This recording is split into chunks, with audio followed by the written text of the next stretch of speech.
The Old Toy Room. Lottie and her mum were staying at Granny Mabel's house for the weekend. Lottie was excited because she had never slept over before and there were so many rooms to explore. She headed upstairs to find her bedroom. As she walked down the hall, Lottie spotted a wooden door with a small rocking horse carved into it. I wonder what's in there, she thought. Check it out. She took a step closer and gently turned the doorknob. The dusty door creaked as Lottie pushed it open. She gazed in shock as she emerged into a noisy, bustling train station. Everyone was heading towards the carriages and climbing aboard.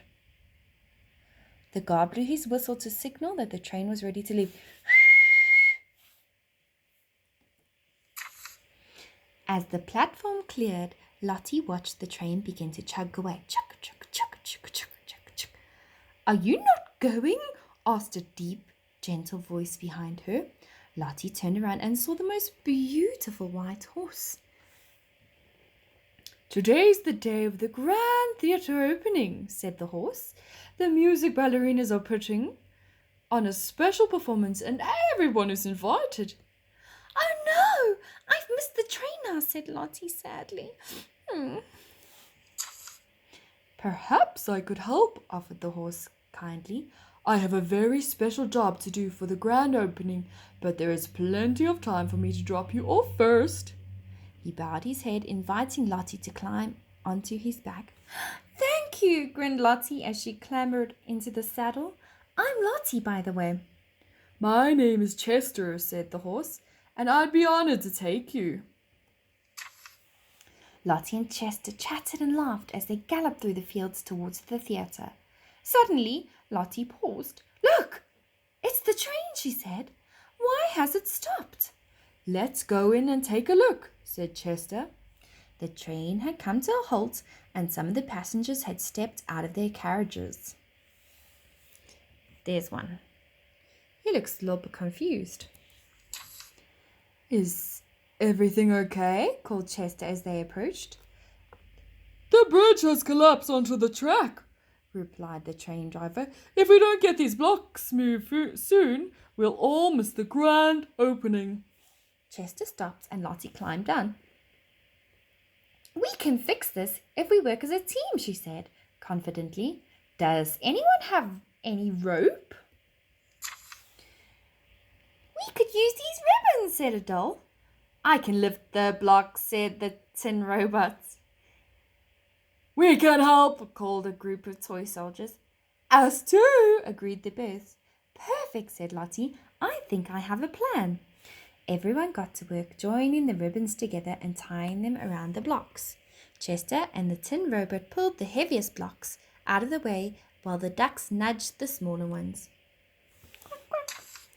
The toys formed a long line, passing blocks to one another as they sang a happy song.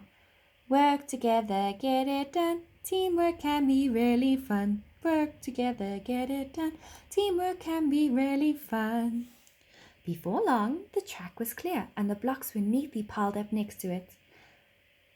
I'll send a message to my team, said the train driver. After the grand opening, they will get the bridge rebuilt in no time. The grand opening! Shrieked a teddy bear. We must get going if we want to make it in time. All the passengers climbed back on board and the driver blew the whistle. Why don't I take the train from here? Suggested Lottie to Chester. Then you'll still have time to do your special job. Good idea, Lottie, smiled Chester. He galloped off, taking a shortcut across the field. The train began to chug along the track once more, and all the passengers cheered as they headed for the theatre. Chugga, chugga, chugga, chugga, chugga, chugga, chugga. Lottie and the toys arrived to a huge crowd gathered outside the theatre. There was a red ribbon across the door, and everyone was buzzing with excitement. A trumpet played, and everyone fell silent. Lottie was surprised to see Chester walking in the front, pulling an arrogant carriage with the mayor inside. Wow, That is a special job, thought Lottie. Mayor Wibble Wobble cut the ribbon with a huge pair of scissors, and the crowd cheered. Once everyone was inside, the music box ballerinas took to the stage, twirling and leaping gracefully.